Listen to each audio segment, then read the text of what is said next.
Assalamualaikum rahmatullahi wa barakatuhu। My name is doctor Zainab Aroob and I am physiotherapist. आज जो मेरा आपके साथ लेक्चर है वो है सूरतुल नहल की आयत नंबर 68 से लेकर आयत नंबर 74 तक। आज का लेक्चर बहुत ही ज़्यादा खूबसूरत है। आज के लेक्चर में हम लोग पढ़ेंगे कि शहद की मक्खी, जो नहल जिसका मतलब है नहल अरबी का लफ्ज़, जिसका मतलब शहद की मक्खी, जिसके नाम पे ये सूरह नहल का नाम है। और ये शहद की मक्खी, इसके फ़वाइद, इसके क्या क्या, एक छोटी सी हमारे हाथ के पोरे बराबर भी ये मक्खी नहीं है। और ये मक्खी काम कितने बड़े बड़े करती है, ये भी अल्लाह की नेमत है। उसके अलावा और भी बहुत खूबसूरत चीज़ें आज के लेक्चर में पढ़ेंगे। तो स्टार्ट करते हैं। नहमदुहु व नुसल्ली अला रसूलिहिल करीम, अम्मा बअद, फ़अऊज़ु बिल्लाहि मिनश शैतानिर रजीम, बिस्मिल्लाहिर रहमानिर रहीम, रब्बि शरह ली सदरी व यस्सिर ली अमरी वहलुल उक़दतम मिन लिसानी यफ़क़हू क़ौली, रब्बि ज़िदनी इल्मा। बिस्मिल्लाहिर रहमानिर रहीम। स्टार्ट करते हैं आयत नंबर 68 से। और वही किया आपके रब ने तरफ शहद की मक्खी, इलन नहली, तरफ शहद की मक्खी की। जो वही होती है वो अम्बिया की तरफ होती है। और यहाँ जो इस तरह की मखलूक होती है ना, जानदार मखलूक, इनके दिल में मतलब अल्लाह ताला ने शहद की मक्खी, यहाँ जो शहद का मक्खी नहल, ये नर और मादा दोनों को लिए हम शहद की मक्खी के लिए नहल का वर्ड चूज़ करते हैं। और अल्लाह ताला ने ना सिर्फ इस फरमाया कि इसके अंदर हमारे लिए फ़ायदे हैं, बल्कि शहद की मक्खी में हमारे लिए बहुत सारे खूबसूरत मतलब नेमतें भी हैं। वो इस लेक्चर में पढ़ेंगे। तो अल्लाह ताला इसमें फरमाते हैं कि हमने वही की। वही अल्लाह ताला, देखिए, तीन तरह की चीज़ होती है। एक होती है वही, एक होती है इल्हाम, और एक होती है इल्का। जो वही होती है वो अम्बिया की तरफ की जाती है, वो और किस्म की वही है। यहाँ जो वही बयान है वो मखलूक जो शहद की मक्खी को अल्लाह ताला वही करते हैं, लेकिन ये अम्बिया की वही से मुख्तलिफ है। और जो इल्हाम होता है वो अल्लाह ताला अपने मुकर्रब बंदों से इल्हाम करते हैं अल्लाह ताला। और उसके अलावा जो इल्का होता है वो आम लोग, हमारे जैसे लोग, आम लोग, इन लोगों में मतलब इस्तिखारा करते हैं तो दिल में ख्याल आ जाना कि ये चीज़ ठीक है। या हम कभी किसी से लड़ाई होती है, हमारा दिल बड़ा भारी भारी बेसुकून होता है, लेकिन अगर हम अच्छा काम कर रहे थे दिल में सुकून आ जाना, ये इल्का होता है कि अल्लाह ताला की रज़ा की तरफ से। तो ये तीन चीज़ें तो जो वही है, अल्लाह ताला ने फरमाया कि हम अल्लाह ने वही की शहद की मक्खी के, तो बना ले पहाड़ों में घर और दरख्तों में, मतलब पहाड़ों दरख्तों में घर बना ले, और इसमें जो ऊपर चढ़ते हैं, मतलब जो चीज़ें ऊपर की तरफ चढ़ती हैं उसमें तुम अपना घर बना लो, और उसके अंदर तुम क्या करो, फिर तुम खाओ हर किस्म के फलों से, और फिर चलती रहे रास्तों अपने रब के हमवार आसान निकलता है इसके पेटों से शरबत शहद। मतलब देखें कितनी शहद की मक्खी का सबसे पहले खूबसूरत एक मैं आपको बताती हूँ। शहद की मक्खी 1 घंटे में 40 मील सफ़र कर सकती है। उसके अलावा शहद की मक्खी अपनी ज़िंदगी में इतना उड़ती है कि वो पूरी दुनिया में एक दफ़ा चक्कर लगाने के बराबर हो गया, इतना उड़ती है पूरी दुनिया। और कैन यू इमेजिन कि शहद की मक्खी की ज़िंदगी कितनी है। शहद की मक्खी की ज़िंदगी सिर्फ और सिर्फ 6 हफ्ते है, और 6 हफ्ते में ये इतना उड़ती है। और शहद की मक्खी कई मील दूर चले जाती है, लेकिन अल्लाह ताला ने इसको, इसके बॉडी में एक मतलब इसके जिस्म से सिग्नल्स निकलते हैं जो एक हमवार रास्ता बनाते हैं। ये दूर अपने फल के लिए, फूल के लिए, अपने मेवे के लिए दूर चले जाती है, और वहाँ से वापस अल्लाह ताला ने एक सिग्नल इसको साथ लगाया होता है, ये खुद ब खुद अपने वापस अपने घर चले जाती है। अगर कोई शहद की मक्खी अपना काम ना करे तो बाकी मक्खियाँ उसको मार देती हैं।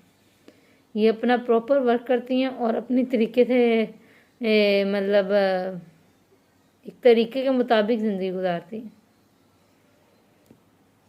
और शहद की मक्खी इसके बावजूद फल खाती है, और एक नुक्ते जितनी है, एक छोटी सी चुटकी से भी छोटी एक मक्खी है। और एक मक्खी शहद की, और इसके पेट में इतना लजीज शहद बना दिया गया अल्लाह ने कि जो शिफा का ज़रिया है। नबी करम सल्लल्लाहु अलैहि वसल्लम ने फरमाया कि दुरुस्तगी के लिए,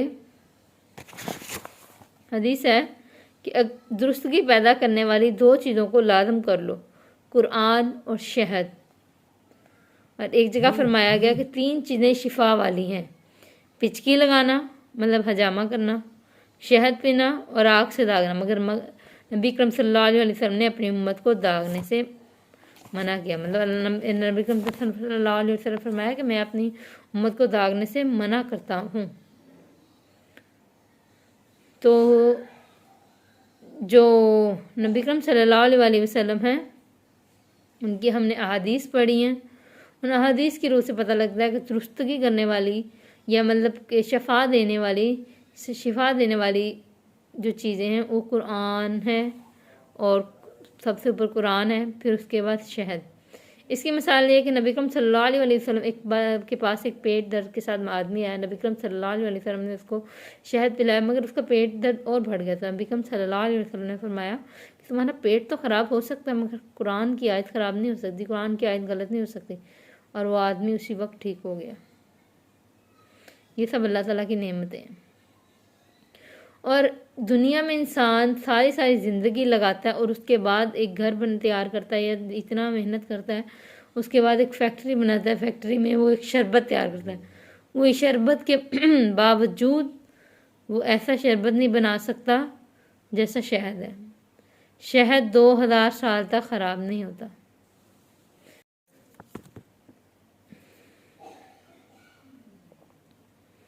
और मुख्तलिफ रंग में इसमें शिफा है लोगों के लिए, और यकीनन इसमें अलबत्ता निशानी लोगों के लिए जो गौर फिक्र करते हैं।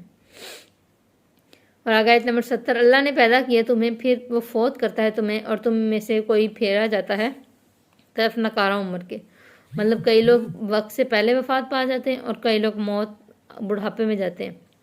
नकारा उम्र मतलब एक बुढ़ापे का वक्त, जिस वक्त एक जवानी में एक समझदार इंसान बड़ा बनता है, वो एक ऐसी उम्र के ज़िमरे में चला जाता है, एक नकारा उम्र में वो फिर से नासमझ बन जाता है। नकारा उम्र तक, ताकि ना वो जाने बात जानने के कुछ भी, मतलब इतना कुछ जानने के बावजूद, इतना समझदार होने के बावजूद फिर से नासमझ इंसान हो जाता है। बेशक अल्लाह बहुत इल्म रखने वाला, खूब कुदरत रखने वाला है।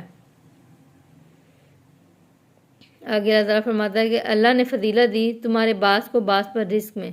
अल्लाह ताला ने बास को बास के ऊपर रिस्क में दी। देखिए नबी कम सल्लल्लाहु अलैहि वसल्लम की सदाकत के लिए अल्लाह ताला ने कुरान को दलील दिया, लेकिन जो ये मुशरिकीन थे इनकी बातों की कोई दलील नहीं थी।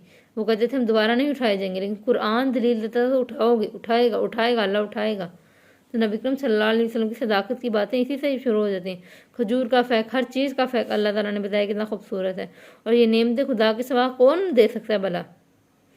और अगर स्टेटस में देखें तो कोई अल्लाह ताला ने किसी को बड़ा बनाया, किसी को छोटा बनाया, मतलब किसी को फजीलत दी रिस्क में, किसी को फजीलत नहीं दी। तो नहीं, वो लोग जो फजीलत दिए गए लुटाने वाले रिस्क अपना ऊपर इनके जो मालिक हुए दाएं हाथ के, तो वो इसमें बराबर हों क्या? फिर नेमत अल्लाह की क्यों इनकार करते हैं? कि अल्लाह ताला फरमाते हैं कि अगर स्टेटस बढ़ी तो फिर काम वाली तो बराबर नहीं ना हो सकती। एक बंदा देखें, एक इंसान एक घर में एक बहुत ही सखी इंसान रहता है। इतना सखी होने के बावजूद वो अपने लोगों को, अपने बंदों को बहुत बहुत बहुत देता है, अपने काम वालियों को। उसके बावजूद क्या वो उसको इतना देगा कि उसकी काम वालियाँ उसके बराबर आके बैठें? तो कभी भी नहीं ये चाहेगा कि ये बराबर की मेरे जितनी हो जाए, वो उसको जितना भी देगा हम उसके नीचे ही रहेंगे ना। तो क्या वो कभी बराबर हो सकते हैं? ये अल्लाह ताला की रिज़्क़ में ऊंच नीच अल्लाह की मर्ज़ी से है, ये अल्लाह ताला की मर्ज़ी है, इसमें कोई कुछ नहीं कर सकता। और ना ही इसमें किसी किस्म की किसी के साथ मुकाबलाबाजी है कि अल्लाह ताला ने उसको ज़्यादा दे दिया। तो ये सब अल्लाह ताला की मर्ज़ी है। और आगे अल्लाह फरमाता है कि अल्लाह ने बनाया तुम्हारे लिए तुम्हारे नफ्सों से बीवियों को, और उसने बनाया तुम्हारी बीवियों से बेटों को। मतलब अल्लाह ताला ने तुम्हारे लिए औलाद ना हो तो बहुत बड़ी महरूमी ज़िंदगी में रह जाती है। तो अल्लाह ताला ने बीवियों को और तुम्हारे बच्चों को अल्लाह ताला ने तुम्हारे लिए एक सुकून का ज़रिया बनाया, एक बहुत बड़ी नेमत बनाई।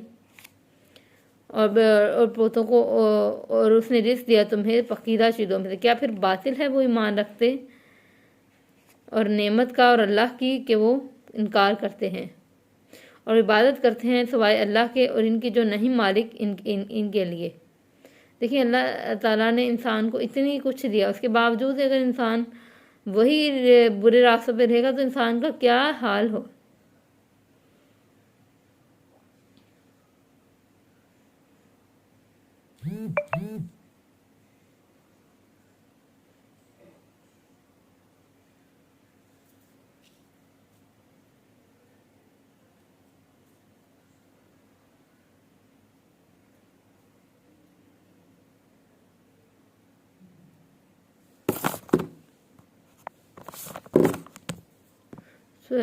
सॉरी, आई ढूंढने में थोड़ा टाइम लग गया। तो रिज़्क़ के आसमानों से और इसमें कुछ भी, और ना वो इस्तात रखते, बस ना तुम बयान करो अल्लाह के लिए मिसालें, बेशक अल्लाह जानता है और तुम नहीं जानते। कि अल्लाह के लिए मिसालें बयान ना करो, अल्लाह ताला सब जानता है मगर तुम ये चीज़ें नहीं जानते जो तुम बयान कर रहे हो, तो अल्लाह के लिए मिसालें बयान ना करने लग जाओ।